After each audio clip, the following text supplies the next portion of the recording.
युवक ऐसा हो, युवक कैसा हो, ऐसा हो। ये युवा ही थे 30, ये जो फोटो लिया गया है उस समय इनकी उम्र थी 31 या 32 रही थी, आप लोगों से 5, 6, 7 साल पहले या 10 साल अधिक। तो अगर ये उस समय रहते तो आप इनको भैया ही बोलते हैं। तो युवक कैसा हो, मुखमंडल तेजस्वी हो, वाणी ऐसा कि आप जानते ही हो कि वहां पे अमेरिका में भाषण दिए तो, शरीर में शक्ति हो, मन में उत्साह हो, सद्बुद्धि और विवेक हो, तभी तो विवेकानंद बने। हृदय में करुणा हो, अपना इनके पास तो इतना टैलेंट था, वहां प्रोफेसर बना रहे थे अमेरिका में, उस समय भारत गरीब था, लेकिन इन्होंने अपने जीवन को अपने देश के लिए समर्पित किया।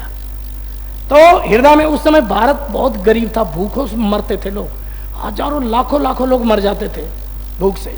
मातृभूमि पर प्रेम हो, जब अमेरिका विदेश से जब भारत में आए ना तो एकदम जमीन में लौटने लगे भारत में कि मेरी भारत माता है, इतने सालों बाद आया हूं। इंद्रियों पर संयम हो, अपने पूरा नियंत्रण अपने मन पे, मन जिसका स्थिर हो, इतना कंसंट्रेशन होता था कि किसी किताब को दोबारा पढ़ते ही नहीं थे यार, ये तो सब लोग जानते हैं। आत्मविश्वास आंखों से झलकता है, दृढ़ हो, इच्छा शक्ति प्रबल हो। एक सन्यासी जिसके पास कुछ नहीं था, अमेरिका वहां पे जा करके और वहां पर भारत का शान, वहां पर अपने भारत का शान परचम फहरा करके वापस आ गया, कम बात है। इच्छा शक्ति प्रबल हो, साहसी शूर वीर हो, सिंह जैसा निर्भय, चेहरे से साफ लग रहा है, एक सिंह की तरह लगता है कि कोई भय ही नहीं है। लक्ष्य जिसका ऊंचा हो, ऊंचा मतलब अपने सनातन धर्म के सम्मान का उद्देश्य था, यह नहीं था कि मैं कुछ पा जाऊं, मैं कुछ कर जाऊं। सत्य जिसका ईश्वर हो, सत्य सदा सत्य, व्यसनों से मुक्त हो, कोई व्यसन नहीं, जीवन में अनुशासन हो, गुरुजनों पर अपने गुरु श्री रामकृष्ण परमहंस इनके गुरु थे, उनको पूरा सम्मान करते थे, समर्पण। माता पिता पर श्रद्धा हो, सबके लिए समभाव, कोई जाति मजहब का भेद न रखकर सबको समान रूप से देखा जाए।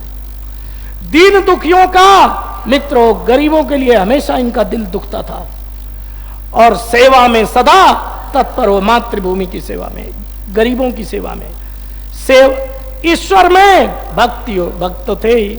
जीवन पूर्ण नैतिक हो, कोई किसी तरह का गलत कार्य सोच भी नहीं सकते, और चरित्र जिसका शुद्ध हो, साफ दिख रहा है, आदर्श युवक ऐसा हो, ये है भाई।